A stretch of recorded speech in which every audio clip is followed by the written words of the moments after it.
Welcome to my world. I have 4 spaces for dogs.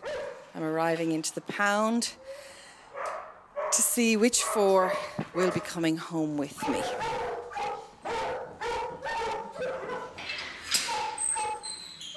If Madra weren't here, and if it all fell apart tomorrow, I mean, ultimately, you can't deny the fact that there was almost 700 dogs last year, more the previous year, that would not have made it alive. They would probably be dead now. The reason Madra started was because there were so many people put to sleep. Those 700 dogs last year would be dead.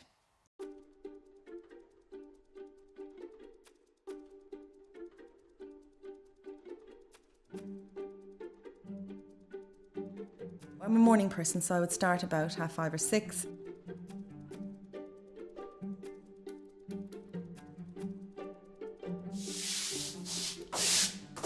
Madra is a dog rescue service based in Connemara.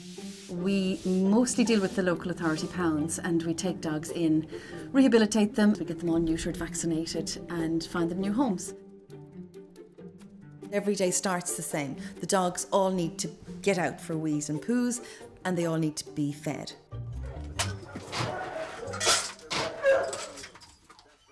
Animal rescue, it was very young really. I would have been working in the local DSPCA walking dogs when I was about 14.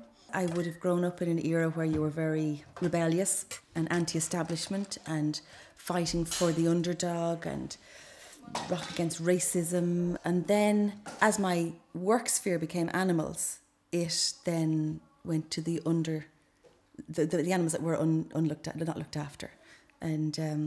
And it just evolved. It happened over a period of years. The local lads were building it for us, and they thought it was the most crazy thing they'd ever heard. But should this be a great site for a house? You know, like, God, why are you building a house for dogs?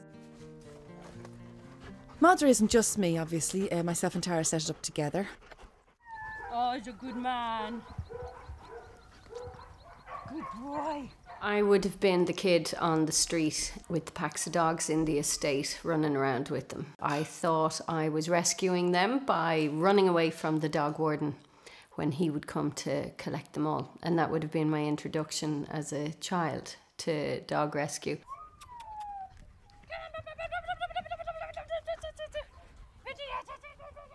I always saw myself as Jane Goodall with the silverback gorillas in Africa somewhere, and that never actually happened. So I kind of sat down one day and thought, well, can't do the gorillas, I'll do dogs instead. Hello. When myself and Tara set up Madra, we wanted it to be as professional as possible. We all have different roles, and it works very well. We're just very lucky to have gathered such a good team, and all have the same ideals and the same values. The running costs of Madra go up to about 150,000 a year. And that is totally dependent on donations from the public. We get 3,000 a year from the government, from the Department of Agriculture. And if we don't get that money, we can't rescue dogs, basically, that's it. So ultimately, we're totally dependent on that. We need to raise 150,000 a year in order to take in the dogs we take in, which is 700 dogs a year. And if we don't do that, there's a very good chance that those dogs won't make it. They will not live. The committee are all volunteers, and I suppose the main one will be the chairperson, Adele, who pretty much oversees everything and runs everything in the manner that we all agree on. I do admin sort of stuff. I would look after sending out the sponsorship cards, making sure that the sponsorship money comes in. Yeah, a lot of effort. They are only dogs, but they're dogs that enrich people's lives. If you took my dogs away from me, my life would be far less fulfilled. They bring so much to your life. It's just unbelievable. There's no quantifying what a dog would bring to your life. If you never had a dog, you probably won't understand, but if you ever did, you'll know exactly what I'm talking about. Then Maya is our Facebook person, who just is a genius at the computer, and she manages to control all the Facebook comments and keep our Facebook page very level-headed and very pleasant to look at and read. We have 10,000 followers, and they all seem to be very involved. We have 2 charity shops in Galway, one in the west side of the Galway city and one in Moycullen, and they contribute hugely to our ongoing expenses. It is quite successful. I'd like it to be busier. But we only open at the moment for 3 days, Thursdays, Fridays and Saturdays, because it's all voluntary based. So it's just a matter of getting more volunteers in. These are just little hoodies that we came up with to try and make people a little bit more aware of the situation with dogs in Ireland and the lack of understanding of to be a responsible owner. So that's one of them. Balls are for playing. What does it say? Balls are for playing, and people look at that and go, oh yeah, but then, you know, please neuter your pets. So there's about 10 or 12 of them at the moment. We sell them. The proceeds of that, or the profit of that, goes towards poundy dogs, just any dogs that might need a little bit of help. Another great help, and it's very obvious, but you can't quantify the work they do, is the volunteers that come out to the kennels. They walk the dogs, they interact with them, because we just don't have that kind of time. The extra little bit of attention is what those volunteers do, and they're hugely important. I wanted to help the Irish dogs, and I like dogs, and I wanted to get to know them, and every dog is different, and you get to know the characters every day, and it's very good. Sean's expecting him. If you go out now, there's 4 dogs there. I'm not sure what they are, what sex they are or anything. So if you let me know when you get there, give me a ring and I'll see if I can fit them. And I might be able to get one of the dogs into foster home, in which case I'd be able to take all 4 of them. Okay. We've got a great relationship with the pounds. You know, if we're stuck and we don't have the space, they tend to accommodate us and they'll hold on to a dog for an extra week. If we didn't have this relationship with them, the dogs would be euthanized. Their lives immediately change from the second I meet them. Things improve. So for me, it makes me feel great. You know, you're giving these dogs a chance to find the proper homes, the forever homes.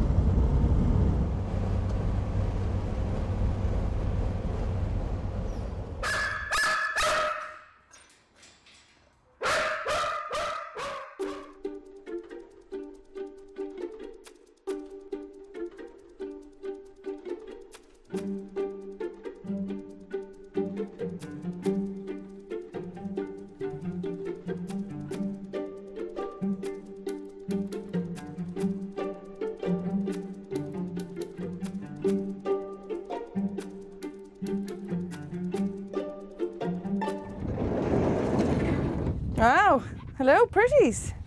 Nice collie, nice Labrador. There's a boxer further in. Cool, well they're both friendly, wagging their tails. Most of the dogs, I'd say 90% of the dogs we get in the pounds were pets. They're friendly. Some of them know how to sit. They're well used to being interactive with humans. I would love to know the stories behind them. I make up stories in my head sometimes as to what would have happened them, you know, because you want to know.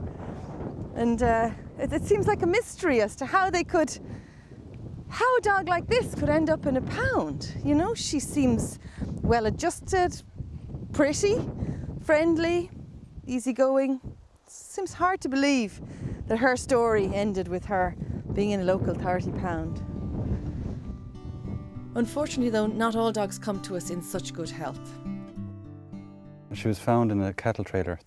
She was kept in there for 3 years. She was allowed to get this abscess on her stomach, a hernia. So you can see the size of there, how big it is and how difficult it must be for her to walk and get around. She would have had very little human contact, and she's actually been very trusting here with me now. She was the most traumatised dog that I've ever seen. You know, the vet said that she'd either been kicked or hit by a car, and it had tore her stomach muscles, and actually her uterus had come out through the stomach muscles and it filled with fluids. It was like the size of a melon, you know. Anywhere she seemed to be, she didn't want to leave because that was safe enough for her, you know. And so with a little bit of gentle teasing and kind of patience, we eventually got her in. Annie. She's made an amazing recovery. I would imagine if it was a human being, they would have been sick for about 6 months. The scar was from just down to here and runs all the way up to there. She's been through enough in her little life. She deserves the hotel treatment for a wee while. No more than nurses in A&E, you have to get this kind of shell around you that probably makes you look a little bit hard. And some people who wouldn't be involved in animal rescue may actually think that you're a little bit cold or a bit rude even, or uncaring. It's not that, it's your only protection. But every so often one will hit you, and it really, it's as if every other scene that you've come across all comes together, and it'll bring you to your knees like. All right fella. I came out at 6 a.m. The grass had been well flattened, and she had chewed through the rope and obviously ran away, and then come back to the spot where they had tied her, because that's what happens when a dog is generally dumped. They will stay where they last saw the person who was responsible for them, waiting. Hey, Jimmy. Jimmy Carter came in with his friend, who's called Bill Clinton.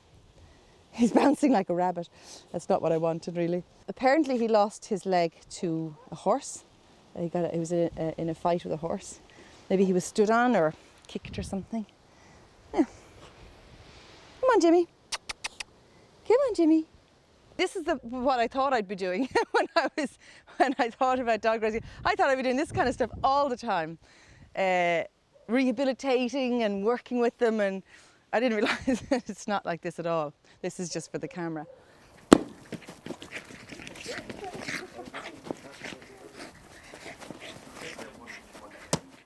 Well, I had a look on the Facebook website, and he had the cutest little photograph. And the same evening, I turned the channel on the TV, and Frost Nixon was on one channel and Clinton was on the other. So Jimmy Carter was sold. So it was fate. It was fate. In terms of the fact that he's missing one of his paws, he's no problem moving, he's well able to run, and he's well able to get about, and he's a great little guy, he's well able to move around.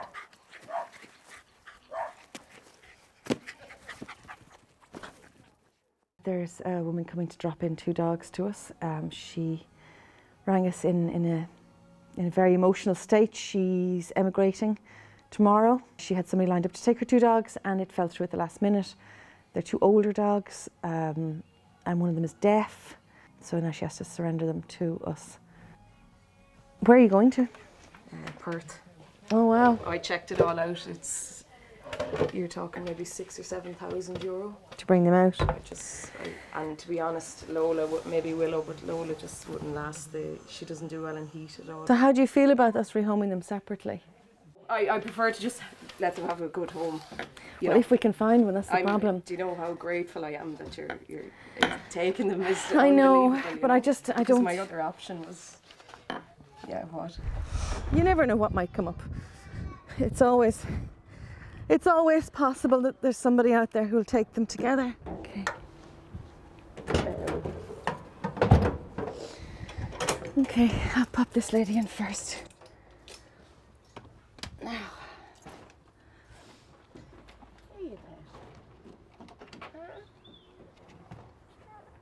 And the dog doesn't understand. The dog looks at you, and it's obviously trusting you to make all the right decisions for it.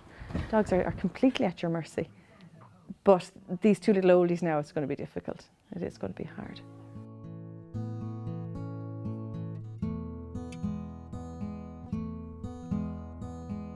Unfortunately though, poor Lola died in her 2nd day in her foster home. Come on. Come on. There, the girl. That's my girl. Huh? Rula. So these are my 2. This is Shiny.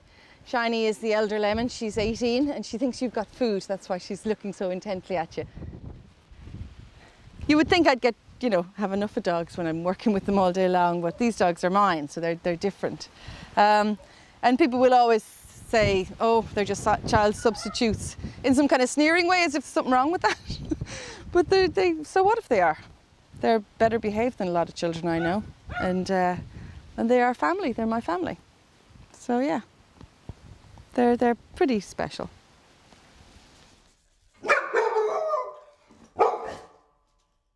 they're not as important in some people's lives, and that's fine. But somebody has to look after them. Somebody has to sort out the whole problem with the quantity of dogs in the pounds. I mean, it's not as if it's just going to go away. For the people that feel it's important, I'm working for them.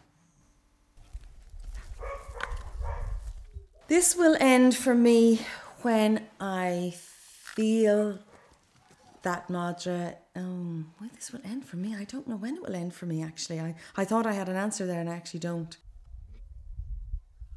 Yes, the answer probably is when I'm scattered on the Madra hill.